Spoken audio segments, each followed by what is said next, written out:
રામ રામ ખેડૂત ભાઈઓ, ઘણા લોકો પૂછી રહ્યા છે કે પીએમ કિસાન યોજનાનો હપ્તો કેમ નથી આવ્યો, પૈસા ખાતામાં દેખાતા જ નથી. જો તમારી સાથે પણ આવું થયું હોય તો ચિંતા ના કરશો, તમે એકલા નથી. અને હા, આનો ઉકેલ છે. ચાલો આજે આપણે આખી વાતને સમજીએ કે પૈસા ક્યાં અટક્યા છે અને એને પાછા મેળવવા માટે શું કરવું પડશે. જુઓ, મોટે ભાગે પૈસા અટકાવવા પાછળના 3 જ મોટા કારણો હોય છે. આપણે એક એક કરીને ત્રણેયને સમજીશું અને એનો સીધો સાદો ઉપાય પણ જાણીશું. તો ચાલો શરૂ કરીએ પહેલા અને સૌથી સામાન્ય કારણથી. તો કારણ નંબર 1 છે અધૂરું કેવાયસી. મોટાભાગના કિસ્સાઓમાં પ્રોબ્લેમ અહીં જ હોય છે.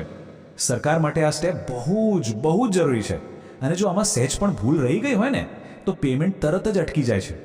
હવે આ કેવાયસી છે શું? સાદી ભાષામાં કહીએ તો આ એક ઓનલાઈન ચકાસણી છે. આનાથી સરકાર પાક્કું કરે છે કે પૈસા જે તે ખેડૂતના સાચા ખાતામાં જ જાય છે. હવે જો આ જ અધૂરું હોય તો સિસ્ટમને ખબર જ નથી પડતી કે પૈસા કોને મોકલવાના છે. એટલે તમારી ઓળખ પાકી ન થવાને કારણે પેમેન્ટ રોકાઈ જાય છે. ચાલો હવે બીજા કારણ પર આવીએ. માની લો કે તમારું કેવાયસી તો બરાબર છે, પણ પૈસા હજી નથી આવ્યા. તો પછી પ્રોબ્લેમ હોઈ શકે છે આધાર અને બેંકના જોડાણમાં. આ એક ટેકનિકલ બાબત છે. સરકાર જે પૈસા મોકલે છે ને એ ડીબીટી સિસ્ટમથી મોકલે છે, એટલે કે ડાયરેક્ટ બેનિફિટ ટ્રાન્સફર. આ સિસ્ટમ શું કરે, એ સીધા તમારા આધાર નંબરનો ઉપયોગ કરીને બેંક ખાતામાં પૈસા નાખી દે છે. પણ હવે વિચારો, જો તમારું આધાર કાર્ડ બેંક ખાતા સાથે જોડાયેલું જ ના હોય તો પૈસા જશે ક્યાં? એટલે આ લિંકિંગમાં એક નાનકડી ભૂલ પણ તમારું પેમેન્ટ અટકાવી શકે છે. ઓકે, તો ત્રીજું અને છેલ્લું મોટું કારણ, કેવાયસી થઈ ગયું, બેંક લિંકિંગ પણ બરાબર છે, પણ હજી એક વસ્તુ છે જે ચેક થાય છે, અને એ છે તમારી જમીનના કાગળિયા. જુઓ, આ યોજના ખેડૂતો માટે છે, બરાબર? એટલે એ તો સાબિત કરવું જ પડે કે તમારા નામે જમીન છે.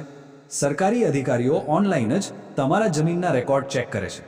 જો તમારા સ્ટેટસમાં એવું લખેલું આવે કે લેન્ડ વેરિફિકેશન પેન્ડિંગ, તો સમજી લેવાનું કે હજુ તમારા કાગળિયાની ચકાસણી બાકી છે, અને જ્યાં સુધી એ પૂરી નહીં થાય ત્યાં સુધી હપ્તો નહીં આવે. તો આ હતા 3 મુખ્ય કારણો.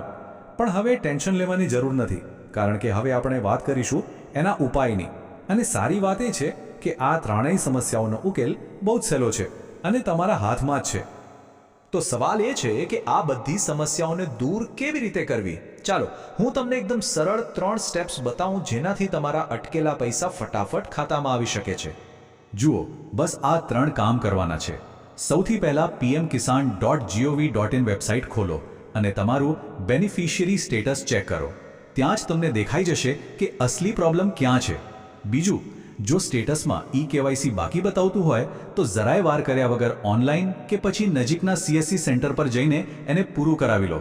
અને ત્રીજું, એકવાર તમારી બેંકમાં જઈને પાક્કું કરી લો કે તમારું આધાર કાર્ડ ખાતા સાથે લિંક છે કે નહીં અને ડીબીટી માટે ચાલુ છે કે નહીં. બસ આટલું જ.